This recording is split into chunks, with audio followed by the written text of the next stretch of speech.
Hello class. Today we are going to discuss about the molecular orbital energy level diagram of CO molecule, that is carbon monoxide molecule. और carbon monoxide ये किस type का molecule है? It is a heteronuclear diatomic molecules. इससे पहले जो हमने discuss किया था वो होमोन्यूक्लियर डायटोमिक मॉलिक्यूल्स डिस्कस किए थे। आज हम डिस्कस करेंगे heteronuclear diatomic molecules. Heteronuclear diatomic molecule का मतलब क्या है कि ऐसे मॉलिक्यूल्स जो दो डिफरेंट एलिमेंट्स के एटम से मिलके बना हो। तो जैसे कार्बन और ऑक्सीजन दो डिफरेंट एलिमेंट्स के एटम हैं, तो ये हम इसमें क्या कहेंगे? Heteronuclear diatomic molecule. तो मॉलिक्यूलर ऑर्बिटल डायग्राम डिस्कस करने के लिए मैंने आपको बताया था कि सबसे पहले हम एटम्स की कॉन्फ़िगरेशन लिखेंगे। तो जैसे कार्बन है, इसमें 6 इलेक्ट्रॉन प्रेजेंट है, तो इसकी कॉन्फ़िगरेशन क्या होगी? 1s2 2s2 2p2। इसी तरह से अगर हम ऑक्सीजन की कॉन्फ़िगरेशन देखें तो क्या होगा? 1s2 2s2 2p4। ठीक है, तो ये दोनों कार्बन और ऑक्सीजन एटॉमिक ऑर्बिटल्स जब आपस में कंबाइन होंगे तो हमारे पास मॉलिक्यूलर ऑर्बिटल्स बनेंगे किसके? CO मॉलिक्यूल के। तो CO मॉलिक्यूल में टोटल नंबर ऑफ इलेक्ट्रॉन्स कितने होंगे? 6 + 8 14। तो यहाँ पे आपके 14 इलेक्ट्रॉन्स हो गए। और इसका कॉन्फ़िगरेशन कैसे होगा? जैसे 1s और 1s ऑर्बिटल मिलते हैं तो क्या बनता है? Sigma 1s sigma star 1s। इसी तरह से 2s और 2s ऑर्बिटल मिलेंगे तो क्या बनेगा? Sigma 2s sigma star 2s। इसी तरह से p ऑर्बिटल्स आपस में कंबाइन होंगे तो p में 3 ऑर्बिटल्स होते हैं, px py एंड pz। तो उसका आपका कॉन्फ़िगरेशन क्या होगा? मैं ये कॉन्फ़िगरेशन यहाँ पे लिख देती हूँ नीचे, यहाँ पे स्पेस नहीं है। तो CO की जो कॉन्फ़िगरेशन होगी वो क्या होगी? Sigma 1s sigma star 1s sigma 2s sigma star 2s। इसके बाद होगा आपका sigma 2pz pi 2px and pi 2py। अभी हम यहीं तक छोड़ते हैं क्योंकि इसमें 14 इलेक्ट्रॉन्स हैं, तो हम 14 इलेक्ट्रॉन्स फिल करें। तो अगर आप 14 इलेक्ट्रॉन्स फिल करोगे तो कैसे होगा? 2 4 6 8 10 12 और 14। तो हमने टोटल इलेक्ट्रॉन्स फिल कर दिए और ये इसका मॉलिक्यूलर ऑर्बिटल्स का कॉन्फ़िगरेशन है और डिस्ट्रीब्यूशन ऑफ इलेक्ट्रॉन्स है। तो इसी के अकॉर्डिंग सबसे पहले हमने तो ये डिस्कस करना है कि हेट्रोन्यूक्लियर डायटोमिक मॉलिक्यूल है तो इसका मॉलिक्यूलर ऑर्बिटल डायग्राम पे क्या इफेक्ट पड़ेगा। तो यहाँ पे जैसे मैंने कुछ सेंटेंस लिखे हैं, like it is note to be noted that oxygen is more electronegative than carbon. ठीक है, कार्बन और ऑक्सीजन में अगर हम देखें तो कार्बन और ऑक्सीजन में oxygen is a more electronegative atom. ठीक है, तो ऑक्सीजन की इलेक्ट्रोनेगेटिविटी हाई होने की वजह से इनके जो एटॉमिक ऑर्बिटल्स होंगे उनकी एनर्जी लोअर होगी किससे? कार्बन से। यानी उनकी जो एटॉमिक ऑर्बिटल्स होंगे उनकी एनर्जी कम होंगी कार्बन के एटॉमिक ऑर्बिटल से। And due to this large electronegativity difference, pi star 2s molecular orbital is slightly higher in energy than sigma 2pz, pi 2px and pi 2py। अब जो electronegative atom होते हैं उनकी क्या property होती है कि वो बॉन्डिंग इलेक्ट्रॉन्स को अपनी तरफ अट्रैक्ट करते हैं। They have capability to attract the shared pair electron towards itself. ठीक है, तो जो ऑक्सीजन होगा क्योंकि it is a more electronegative than the carbon atom, तो ये बॉन्डिंग इलेक्ट्रॉन्स को अपनी तरफ अट्रैक्ट करेगा। और बॉन्डिंग इलेक्ट्रॉन्स कहाँ प्रेजेंट होते हैं? बॉन्डिंग मॉलिक्यूलर ऑर्बिटल्स में। तो बॉन्डिंग मॉलिक्यूलर ऑर्बिटल्स को ऑक्सीजन जो है वो अपनी तरफ अट्रैक्ट करेगा। तो जितने भी हमारे बॉन्डिंग मॉलिक्यूलर ऑर्बिटल्स है like sigma 2pz pi 2px पाई 2py, वो स्लाइटली ऑक्सीजन की तरफ शिफ्ट हो जाएंगे। ठीक है, तो अब जो हमारा मॉलिक्यूलर ऑर्बिटल डायग्राम बनेगा हम यहाँ पे देखते हैं कैसा डायग्राम बनेगा।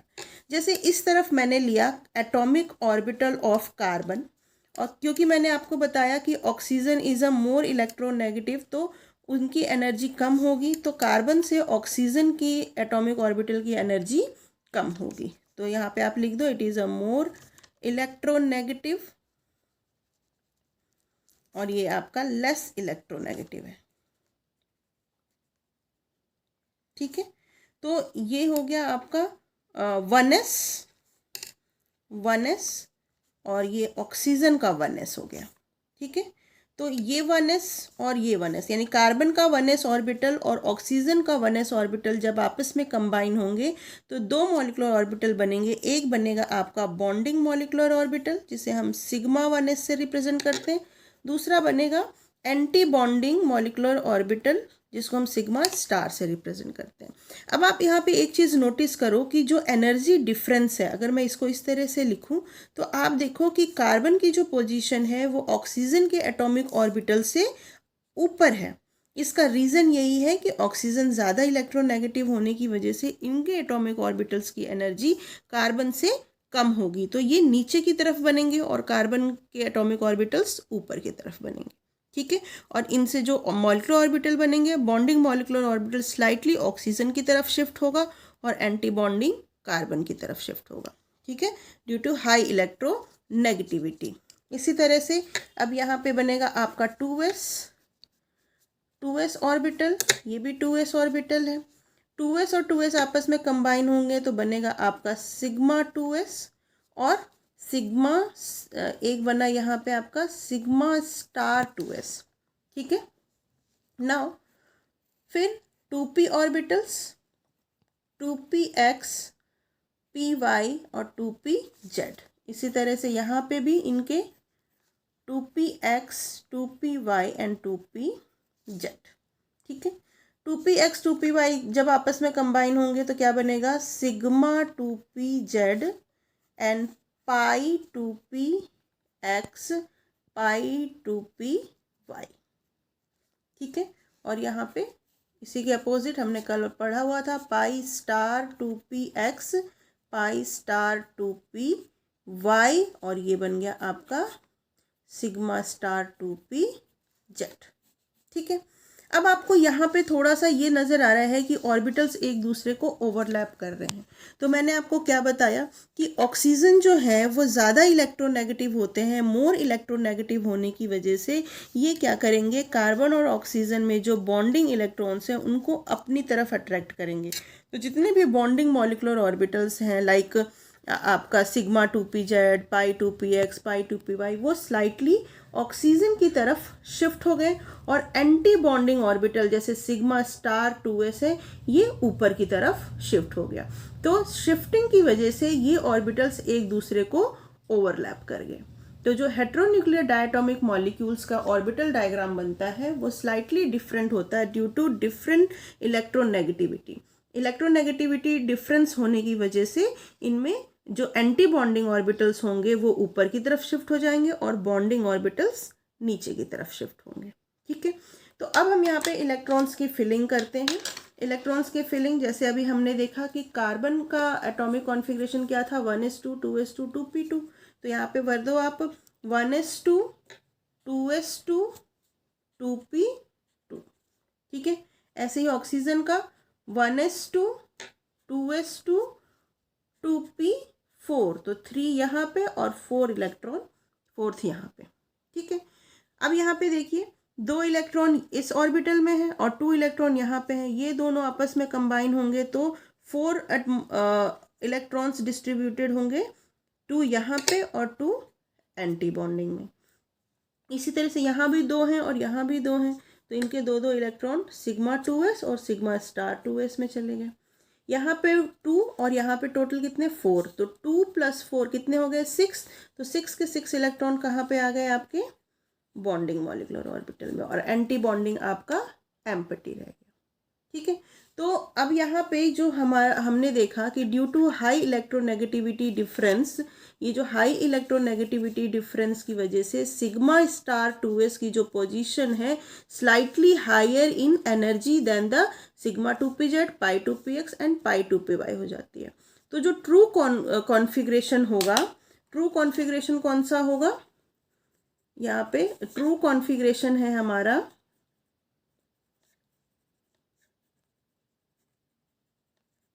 ट्रू कॉन्फ़िगरेशन इज क्या हो जाएगा sigma 1s2 sigma star 1s2 sigma 2s2 sigma 2pz two pi 2px2 pi 2py2 और फिर आएगा आपका सिग्मा स्टार 2s2। यानी ये जो सिग्मा स्टार 2s था, क्योंकि हाई इलेक्ट्रोनेगेटिविटी है तो ये कहाँ पे शिफ्ट हो गया, इस पोजीशन पे यानी एंड पे, और जो बॉन्डिंग ऑर्बिटल्स थे वो ऊपर की तरफ चले गए। ठीक है, तो जो ट्रू कॉन्फ़िगरेशन है वो हमारा ये होगा, due to high electronegativity, due to high electronegativity of oxygen atom. ठीक है, अब हम इनका बॉन्ड ऑर्डर निकाल लेते हैं। बॉन्ड ऑर्डर निकालने के लिए हमने क्या फॉर्मूला पढ़ा था कि 1/2 number of electron in bonding orbital and number of electron in antibonding orbital. तो number of electron in bonding orbital आप काउंट कर लो, बॉन्डिंग में कितने हैं, 2, 4, 6, 8 और 10। तो ये कितने हो गए, 10 माइनस एंटी बॉन्डिंग में कितने हैं, 2 और 4, ये हो गया 4। ठीक है, तो ये बन गया आपका 6/2, ये आ गया 3। यानी जो इनका बॉन्ड ऑर्डर होगा वो इस तरह से होगा, 3 बॉन्ड ऑर्डर। ठीक है, और मैग्नेटिक बिहेवियर क्या होगा इसका, आप अगर देखें तो सभी मॉलिक्यूलर ऑर्बिटल में ये यहाँ देखो, ये देखो, ये सभी मॉलिक्यूलर ऑर्बिटल्स में इलेक्ट्रॉन्स जो हैं वो पेयर्ड फॉर्म में हैं। दैट मीन्स जो मैग्नेटिक प्रॉपर्टी होगी उसकी, मैग्नेटिक प्रॉपर्टी वो क्या है, मैग्नेटिक प्रॉपर्टी क्या होगी, all electrons are paired, that means it is a diamagnetic. ठीक है, तो कार्बन मोनोऑक्साइड जो हेट्रोन्यूक्लियर डायटोमिक मॉलिक्यूल है वो डायमैग्नेटिक बिहेवियर शो करता है, क्योंकि सारे इलेक्ट्रॉन्स जो हैं वो मॉलिक्यूलर ऑर्बिटल में वो पेयर्ड फॉर्म में है। तो आई होप आप लोगों को ये समझ में आया होगा, molecular orbital diagram of carbon monoxide. Thank you.